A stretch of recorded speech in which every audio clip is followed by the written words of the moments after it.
안녕하세요. 세민수면건강센터 홍옥희 대표입니다. 앞에서 코골이 수면무호흡증 환자가 양압기 임대 지원을 받고자 수면다운검사를 받아야 하는데 어떻게 가까운 병의원을 찾아야 하는지, 그리고 그런 병의원 선택에서는 어떤 점에 주의해야 하는지에 대해서 말씀드렸습니다. 그러면 오늘은 여러분이 이제 병의원을 찾아서 수면다운검사를 받고 의사의 처방전을 발부받은 후에 그 후의 절차에 대해서 설명해 드리겠습니다. 의사의 임무는요, 약기가 필요한 코골이 수면무호흡증 환자에게 필요한 처방전을 발급하는 것인데, 이때 처방전뿐만 아니라 환자가 건강보험공단에 제출할 수면다운검사 기록지와 양압기 급여 대상자 신청서를 함께 줍니다. 그러니까 처방전, 수면기록지, 급여 대상자 신청서 이렇게 세 개를 발급해 주죠. 이 처방전이 양압기 사용의 필요성을 확인해 주는 서류라고 하면요, 수면다운검사 기록지는 그 처방전이 어떤 근거에서 작성되었다는 그 근거 서류가 되는 것이고요. 급여 대상자 신청서는 환자가 공단에다가 내가 이제부터 양압기 임대를 정식으로 신청하겠다는 그런 서류예요. 그래서 이 세 가지를 받으셔야 되는데, 이 세 문서를 사실은 환자가 직접 건강보험공단에다 제출하도록 되어 있어요. 하지만 그게 사실 너무 번거롭잖아요. 그러니까 현재는 임대점에서 대신 이 서류를 환자한테 받아가지고 대신 제출을 합니다. 자, 그러면 이제 양압기 임대점을 찾아 나서야 되겠죠. 어디에 있을까요? 근데 사실 환자가 굳이 양압기 임대점을 스스로 찾을 필요는 거의 없습니다. 여러분이 의사의 진료실을 나오자마자 바로 양압기 임대점 영업사원이 여러분을 맞이할 것이니까요. 개인 병원에서는 어쩌면 의사가 친절하게 양압기 영업사원을 소개해 줄 수도 있어요. 네. 그렇게 해서 이제 영업사원을 만나면은 그 사람은 의사에게서 받은 그 서류를 이제 환자한테서 받고요. 양압기를 이렇게 꺼내서 이렇게 보여줍니다. 여러분이 처음 양압기를 마주하는 그 순간이 되죠.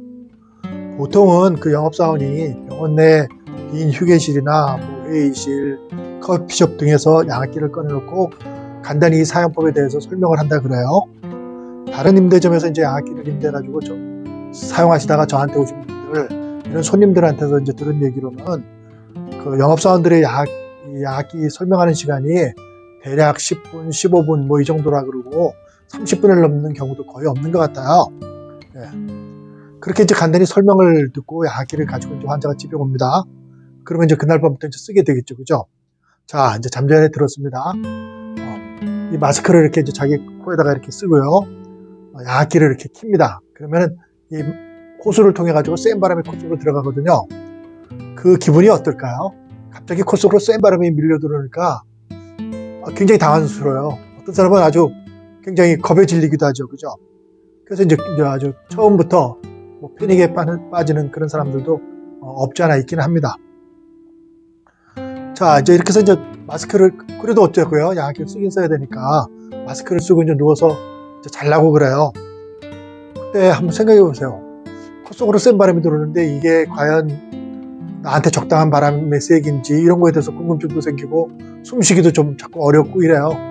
자, 뭐 그렇다고 쳐도 이제 간신히 잠이 들었다고 칩시다. 그런데 잠잔 지 한두 시간도 안 됐는데 갑자기 어디서 쉬쉬 하는 소리가 나요. 대표적으로 이제 양압기를 사용할 때 나는 소음인데, 이 마스크 쪽에서 바람이 셉니다.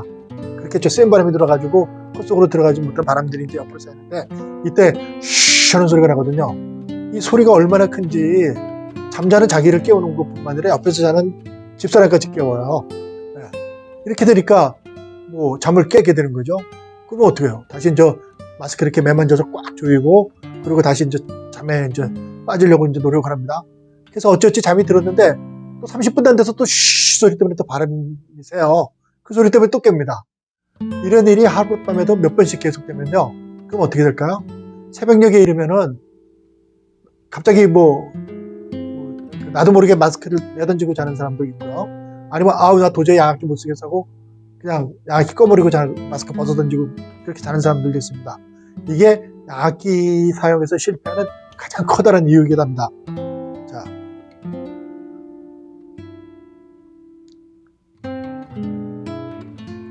이렇게 이제 이른 밤이 뭐 그날만 그런 게 아니에요. 그 다음날 밤 또 노력하려고 하는데 또 그러고 이렇게 해서 한 사나흘 째면은 뭐 야학기를 안 쓴 것보다 야학기를 쓰고 난 다음에 잠을 더 못 자게 되는 거예요. 그러면 나 이제 도저히 이제 야학기 못 쓰겠다고 내던져 버리는 거죠. 네. 그래서 이게 야학기 그 사용을 포기하는 첫 번째 원인입니다. 자, 그러면 이제 그동안의 야학기 임대에 대한 행정 처리는 어떻게 진행된 걸까요? 여러분에게서 이제 야학기를 임대해줬던 그 영업사원 또는 그 임대점은요, 매달 1회씩 건강보험공단에다가 임대료를 청구합니다. 임대료가 얼마일까요? 그 임대료는 야학기, 자동식 야학기의 경우 현재 뭐 90% 이상 또는 임대되는 야학기 거의 대부분이 자동식 야학기로 임대가 되는데, 이 자동식 야학기의 경우 표준 임대료가 89,000원입니다. 이렇게 이제 건강보험공단이 표준 임대료를 정해놓고요. 80%에 해당하는 71,200원은 건강보험공단에서 야학기 임대점에 직접 돈을 줘요. 그리고 환자는 야학기 임대점에다 나머지 20% 17,800원씩을 매달 내게 되는 거죠.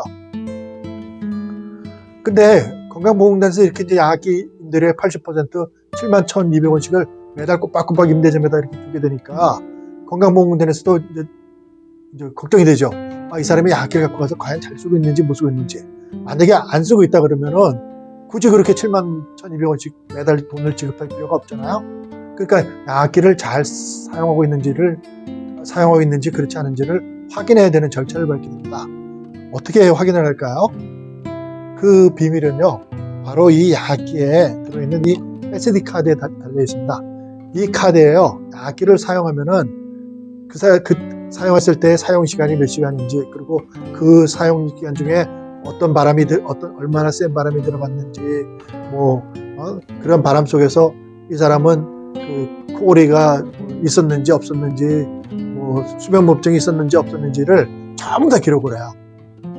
그래서 그 기록한 결과를 건강보험공단이 체크하게 되는 거죠. 보통은 어떻게 하냐, 3개월에 한 번씩 이 수면 SD카드에 들어있는 데이터를 임대업체가 받아가지고요, 그거를 표를 만들어요. 그래서 이 사람은 몇 월 며칠부터 몇 월 며칠까지 3개월 동안에 하루에 4시간 이상 야학기를 사용한 날이 90일 동안에, 그러니까 55일입니다. 75일입니다. 이거를 이제 표로 만들어 가지고 건강보험공단에 제출을 하는 거죠. 이렇게 됐을 때 대략 어떻게 건강보험공단은 이 사람이 야학기를 계속 잘 사용했다는 것을 확인을 하느냐면은, 적어도 사흘에 한 번, 그러니까 하룻밤 자는데 한 6시간 정도, 보통 잠자는 시간이 6시간이잖아요. 그러니까 사흘에 한 번 정도 야학기를 썼다고 생각하고, 그럼 6시간을 사흘에 한 번이니까 전체 평균을 치면 하루에 2시간씩 사용하게 되죠. 그래서 사흘에 한 번 정도 사용해서 그 이상이 되면은 합격. 그래서 또 3개월 동안 야학기를 임대할 수 있는 그 자격을 주고요. 또 이제 그 3개월이 지난 다음에 다시 또 체크를 해서 또 3개월 연장시켜주고 이렇게 되는 겁니다. 그래서 야학기 임대 제도가 이렇게 유지가 되죠. 만약에 또 사흘에 한 번 정도도 못 썼으면 어떻게 될까요? 딱 3개월이 지난 그 지점에 야학기 임대가 종료가 됩니다. 그러면은 환자가 야학기를 다시 임대점에 반납을 하고요, 건강보험공단에서부터 더 이상의 지원도 오지 않게 되는 거죠. 자, 이제 야학기 임대 지원 방식에 대해서 이제 이해가 되셨죠? 여기에서 이제 한 가지 더 아셔야 될 것이 있습니다. 앞에서 병원에서 이제 수면 다원 검사를 하고 처방전을 받았을 때 그 서류를 자세히 보시면요, 처방 기간이 딱 이렇게 3개월씩으로 이렇게 못 박혀 있어요. 이제 3개월인데 처음에 3개월 동안이 아주 중요합니다. 이 3개월 동안을 이제 수능 기간 이렇게 얘기를 해요. 이거는 뭐냐면은, 당신이 야학기를 가져갔으니까, 그리고 야학기에 대해서 잘 모르니까, 야학기 경험이 없으니까 야학기를 잘 쓰는 방법을 그동안 처음 3개월 동안에 잘 배워서 앞으로 계속 잘 써라, 이 얘기예요. 이 3개월 동안에는 그래서 이 야학기 사용 시간을 측정하는 것이 좀 까다롭습니다. 어떻게 측정을 하냐면요, 이래요. 3개월 중에 어느 한 달을 잡아가지고요, 이 한 달 30일 동안에 야학기를 하루 4시간 이상 사용한 날이 21일 이상이 돼야지만 합격을 시켜줘요. 그러니까 그 나중에는 요 3개월 수능 기간이 지난 다음에는 4월에 한 번씩만 써도 된다 그랬잖아요. 근데 요 3개월 중에는 그래도 약기를 자주 쓰라는 의미에서 3분의 2 기간 동안은 약기를 써야 된다 이런 그 제한이 있어요. 그러니까 이걸 또 이제 못 맞추면 어떻게 돼요? 탈락되는 거죠. 처음에 약기를 임대간 사람들이 거의 절반에 가까운 사람들이 이 처음 3개월 동안에 탈락을 한다 그래요, 지금. 네. 그래서 요거 기간이, 수능 기간이 좀 까다롭게 측정을 한다, 체크를 한다. 요 수능 기간을 넘기면은, 그다음부터는 약기 사용에 약간 유도리가 있다. 이렇게 알고 계시면 좋겠습니다. 자, 이렇게 이제 약기를 임대하는 절차와 방법에 대해서 설명을 드렸는데요. 양압기 사용이 결코 호락호락하지 않다는 점도 말씀을 드렸고요. 그러니까 어떻게 해요? 임대점, 좋은 임대점을 찾는 것이 사실은 양압기 사용의 성패를 가름할 수 있을 만큼 중요한 일이 됐습니다. 양압기 사용법을 환자에게 잘 가르쳐줘가지고 환자가 편안히 숙면을 취할 수 있도록 도와주고요. 또 양압기 사용에 그래도 불편한 점이 있거나 의문난이 있는 점이 있다면 전화 한 통으로 쉽게 해결해 줄 수 있는 그런 임대점이 바로 좋은 임대점이고요. 그걸 찾는 것은 바로 여러분의 몫입니다. 병원의 의사의 몫이 아니에요. 이렇게 말씀은 드리지만 사실 그런 임대점이나 그런 영업사원을 찾기가 참 힘들어요. 지금처럼 영업사원이 각각의 병원들에 파견되어 있고 또 일부 병의원에서는 그런 그 병원과 임대점 간의 약간의 유착관계도 사실 있잖아요. 그러니까 여러분이 스스로 그런 좋은 임대점을 찾으셔야 되겠죠. 저는 이렇게 권해드리고 싶습니다. 앞의 동영상에서 여러분이 수면다운검사를 받고자 했을 때 병원에 전화를 해서 꼭 지정된 약기를 임대점에서 약기를 임대해야만 되느냐고 물어보라 그랬잖아요. 그래서 다른 임대점에서 약기를 임대하는 게 가능합니다. 이렇게 하면은 그러면 아마도 그런 병의원이 좀 좋은 병원이겠죠, 그죠? 환자를 배려해주는 그런 병의원일 거고요. 그런 데서 약기를 처방전을 받으신다면은 여러분의 마음의 부담도 한결 가벼워질 겁니다, 그죠? 네. 자, 한 가지 더 있는데요. 여러분이 이제 병원에서 이제 약기 처방전을 받고 바로 그 병원에서 소개하는 영업사원을 만났어요. 그런데 그 사람이 그 설명을 하는데 도저히 신뢰가 안 간다. 도대체 나는 저런 설명만 듣고 약기 쓰기가 겁이 난다 이렇게 생각하시면요. 그럼 어떻게 하면 돼요? 이렇게 자리에서 툴툴 털고 일어나시면 됩니다. 그래서 인터넷을 검색해가지고 다른 약기 임대점을 찾으시면 돼요. 거듭 말씀드리지만은 약기 임대점 선택은 여러분이 하는 것입니다. 의사가 하는 게 아니에요. 네? 또 약기 임대점의 영업사원이 여러분을 찾아가는 거가 그렇게 바람직한 것이 아닙니다. 여러분이 약기 임대점을 찾아가야죠.